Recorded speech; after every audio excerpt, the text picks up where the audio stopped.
Well, we made it out of town. It's a Friday night in the middle of February, and it's, in the middle high 40s out here, despite what my dash says. This is one of those weeks. I just had to get out of town, go somewhere where I can relax, not think about stuff. And I decided against all honest good ideas that I should take the scooter to do that. So I'm riding up right now. I think this is NF4610. I'm on my way out to the Lottie Flats OHV area. And we're just gonna have a chill evening. We're gonna post up, have a beer, watch the sunset, and enjoy the ride on the bike on the way out here. If you haven't seen before, this is 2022 Honda ADV150. It's a little 150cc liquid-cooled single-cylinder. That's unlike the other mini-motos that Honda has, which are all air-cooled, the 125s. And it's a cool little bike. It does well enough to get me going as fast as 64 miles an hour, and I haven't done a whole lot with it. It's only got about 600 miles. We're just getting to the end of the break-in. And so I'm kind of planning on doing some little adventures, maybe even a moto camp trip with it this year that I'd like to record. And so this is going to be kind of the first of many little tests to see how it does.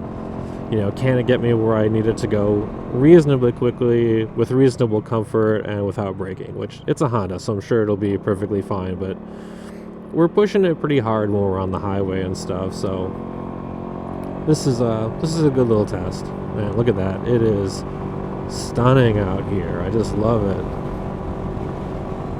I can't get enough of these backcountry roads in Oregon. This whole area, as you can see, is all cleared. It burned down, I think it's 2 years ago now. We had this big fire. We're outside of Estacada, and this used to not be able to see anything out and around here because the tree cover was so thick, but now it's all burned up and it's completely open, which makes for both a good and bad view. I liked it when it was forested, but now you can see further off into the distance and it's quite pretty.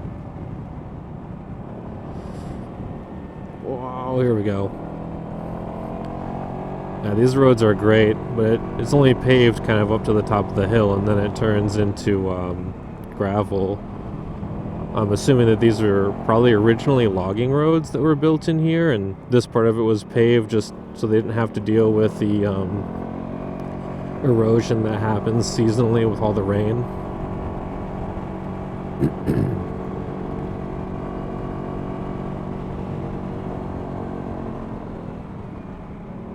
We're keeping an eye out for oncoming traffic. As you can tell, there's not a lot of width on this road. If someone's coming, you either have to stop and get off the road or make space, or find a spot where it's a little wider, like right there.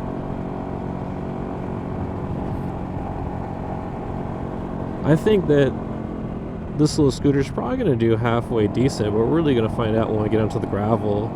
I believe it has 5.5 inches of suspension travel. It's Showa suspension, front and rear, and it even has little brass piggyback reservoirs on the rear shocks, which is pretty hilarious, but still cool. It does a really good job in town over bumps compared to a 50cc, which I really like. I'm much more comfortable on this. Although I will say, as far as comfort goes, there is one major pain point, and it's the seat. The seat is not very good. But we're going to see if there's some ways that we can remedy that this year. Wow, look at that. I'm going to dodge those.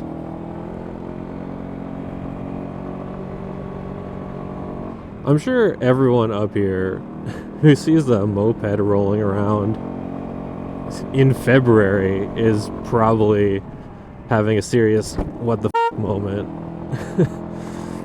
It's a little silly, honestly, to be up here on a moped. But I think one of the things that I like about doing this kind of thing is that it's a little weird. It's a little out of the norm. I could have taken either of the other bikes I have in the garage, One is a 2021 KTM 390 Adventure that has really knobby tires and a big old skid plate on it, which I routinely ride on dual and single track trails and would be absolutely perfect. And I also have an Africa Twin, which would also be perfectly fine for what we're going to do today. I took this mainly because it has under seat storage. I can fit a lot of stuff. It's really easy to ride. And mostly, it's just kind of weird. It's just something that you're not going to see out here. People are not going to ride their mopeds up here. And I find that entertaining. Oh, it might be hard to hear my voice here in a moment if it gets any rougher. But yeah, I love the idea. I love the idea of just doing something completely weird. And I like the idea of getting out there on a really small, super affordable, cheap bike that doesn't require a lot. There's no bags. I don't even have any accessories on this thing. All I have is some gear. And, oh, thank you for pulling over, sir. Probably should have kept going. I don't know. Don't slow down for me. I want a freaking scooter. But yeah, I mean, this thing was like $4,300. I think it's $4,299 brand new. I paid for it without a markup, which was honestly surprising given kind of how hard these mini motos can be to find. I thought that I was going to get really jerked around on a markup, and I actually got away really good. And the fact that I even found one, honestly, was pretty awesome. Man, it looks like they really kind of tried to come up here and fix the road a bit. The last time I was up here, it was really, really rough. But that was almost a month ago now. I hope that audio is still good, even though I had my visor open. Anyways, yeah, really cool little thing to bum around on, and really cheap. And even it's cheap to insure, and it's cheap on gas. This was much, much more affordable to insure than other small bikes. I think the only things that were really comparable are small dual sports, and honestly, that just makes so much more sense than trying to ride this thing out to an OHV park. And then similarly, as in terms of fuel mileage, small dual sports are going to do really well, especially if they're fuel injected. This thing does as well. I'm averaging around town the low 90s, like 91, 92. Holy crap. And then when I'm trying to really get it down the highway, going something like 60 miles an hour, where it loses a lot of efficiency, it only does about 75. But overall, between adventures in town and adventures out here in the woods, it comes out to something like 88. And I realize that's a really pocket protector, nerdy thing to worry about, is how excellent the fuel economy is when you're going on adventures on your moped, which I guess in and of itself is just such a dorky thing to do. But I am enjoying it, and I think that's all that really matters. It doesn't matter what you're riding. If you're getting out there and doing something and you're having fun, that's what matters. The rest of this, not so much. So, if that's all you got is a moped and you want to go on adventures, I say go. Throw your stuff in it and go. It doesn't take a lot. This is a Friday night. I don't have a ton of time, so I'm rushing a little bit to get out for a small adventure. But it's easy with this. You don't have to get a bunch of gear, strap it all to the bike, plan for 2 days, get a route together, and then haul off into the woods. I literally just, the last few minutes as work was ending for me for the day, I took a couple cameras, a camp chair, and a beer, and threw it under the seat or in my bag, and then set off. So we're headed out into the woods with not a lot, but you don't really need that much. I think just as easily you could probably fit a day's worth of camping stuff in a backpack or in a bag that goes on the seat, and whatever you can fit underneath the seat. And this thing does pretty good. I forget how many liters of storage it is, but as a single bachelor, I'm able to fit all of my week's groceries under the seat. And granted, I'm not buying a lot, but it's easy enough.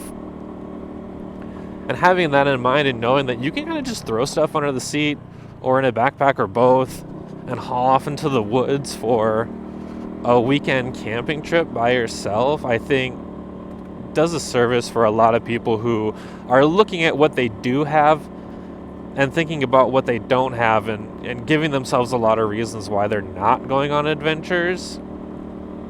I say, just go. You don't need that much. You're probably overthinking it. Really sit down and do the math, analyze it. What do you have and what do you absolutely need?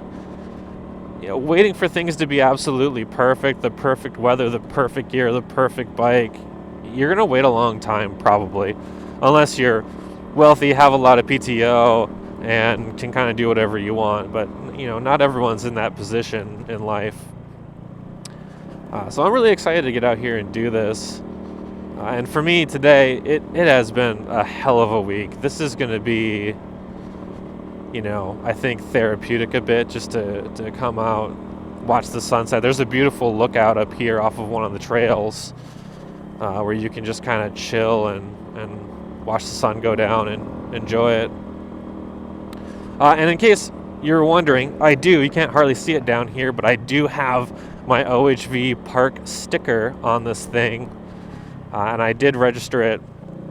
So it is trail legal, meaning I can take this thing on all of the trails out here. It doesn't matter if it's single track or dual track, as long as it's rated for bikes, I can take it, or motorcycles, dirt bikes, whatever. Does that mean I should? Probably not, really. Let's be honest, I probably should not take this thing on a lot of trails. But there are a few that are easy enough, that are rated easy green trails that you can kind of take anything on.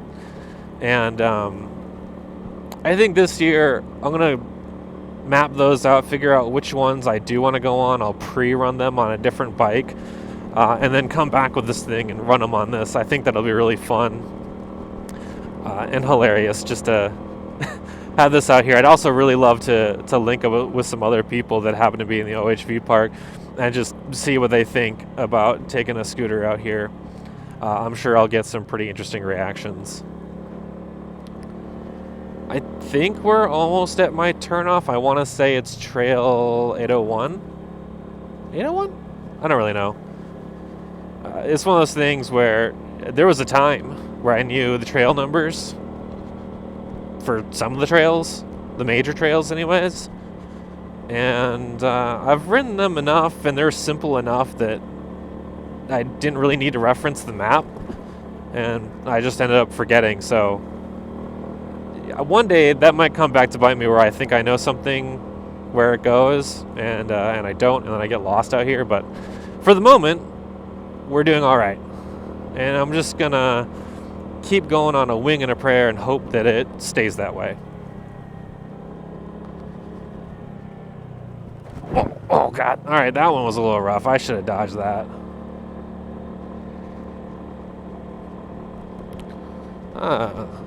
There we've got an off-roady person probably wondering what the f*** I'm doing. Oh, I shouldn't have swore. Do. Oh my God.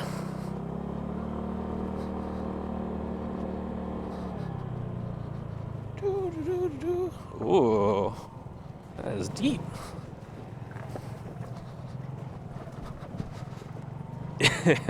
He's definitely wondering what I'm doing. Forgive me for not going right through the middle. I know how deep those are, and they're not ridiculously deep. I've been through those puddles, but I've been through them on a proper adventure bike, and I have some concern about the moped. Not about whether or not it would make it, but I do intend to be out here for a while, and I'd like to not be wet, given that it is only in the 40s. Although I will say, a nice thing about doing this on a scooter is you've got that fairing in front of your feet, and it catches pretty much all of the water, so it doesn't spray my feet and my legs. And even though I'm wearing waterproof boots, that somehow you go through enough puddles, through enough mud, and it eventually just gets down to you. Oh boy. Well, you know what? At this point, we're going through the puddles, I think. I don't feel like going around all of these. Holy crap. That's right, we're testing the suspension. Yeah, look at that. All right, I'm going to say this thing does pretty good. But with that seat being as hard as it is, it's kind of like a meat tenderizer. You know, your ass is going to be a hamburger by the end of a full day of this. Whoa. You know what, though? I think that what's kind of hilarious about this is generally the most hardcore terrain I ride my Africa Twin on. And yes, I fully realize that they are much, much more capable. And you watch guys like Poltaras and stuff riding those things, pro riders, just ripping them around as if they were a lightweight dirt bike. I'm not that guy. Never going to be that guy. You know, my Africa Twin is kind of the stereotypical goes to Starbucks kind of adventure bike, typically. Oh, jeez. And it comes out to this kind of dirt road and stuff. It's going to go moto camping, you know, those types of things. But it's never going to be the kind of bike that you ride around on single and dual track trails. And I think it's hilarious that you could do literally the same thing on this moped that costs a whopping $4,300 compared to, I think the MSRP price on my Africa Twin was $17,000 as the non-adventure sport DCT model, something like that. Maybe it was like 16 and change, but still, you're talking about literally 3 times the price and worse fuel mileage. Yeah, sure, you can't go 100 miles an hour down the highway. You can go 60. Really, that's about it. But if you want to get out and have adventures, man, and you don't have a lot of money, and you can afford like, I think $40 a month or something is what it was when I originally took out a loan on this. This was kind of a last minute buy. I wasn't really prepared to purchase it. And so I ended up just taking out a small loan and dealing with it. And like, whatever, that's fine, you know, not everyone's going to have a bunch of money to throw down, and I think that's perfectly okay. And it's so minimally cheap. And look at it, we're out here, we're doing it, man. We're cruising, we're literally on a numbered trail, 801, and we're getting it. Whoa. That was a little loose gravel there. God, this is hilarious. Man, look at all those trees all burned up. It is wild. Oh. I gotta straighten my camera out here. Looks like it. Took kind of a hit. Oops. It probably won't stay like that for long, but you know, we tried. It's a new mount. Oh, there's some people hanging out here. I'll check with them and see if it's cool if I kind of film the sunset.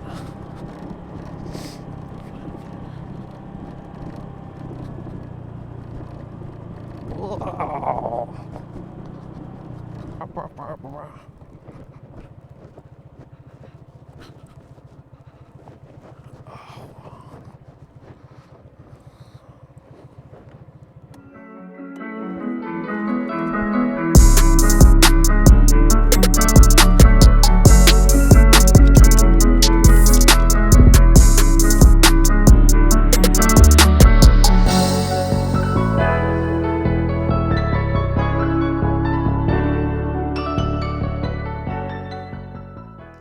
Well, we made it, and it looks like we survived, which means, it's time for a beverage. And for this particular occasion, we have Central Waters His Dudeness Imperial White Stout. So pretty cool. I'm really excited to get into that. Man, it has been a week, and this was sorely needed.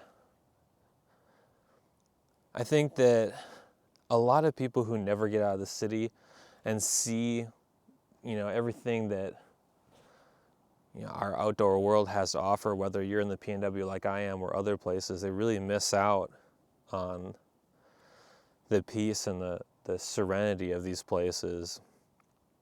And I think that you could probably call me out on a little bit of hypocrisy in this moment and be like, what serenity is there if you're out there with a bunch of cameras recording? Well, we're only going to record so far, and then I'm going to put the camera down and enjoy this lovely beverage without all the extra stuff. Ooh. Got a little shaken up on the ride, I'm not going to lie. Which brings me to a good point. When you're getting all packed up and ready to go, and you're considering how to pack your gear, what to put where, if you have the option to put stuff in your bike or in a backpack, and you're bringing a beer or any kind of carbonated beverage, carbonated water, soda, whatever, put that in your backpack and not in the bike if you're going to ride down a bunch of rough dirt roads. That's just a smart move. One which I didn't do, but thankfully it didn't bite me too hard. And stout's not the most carbonated thing in the world.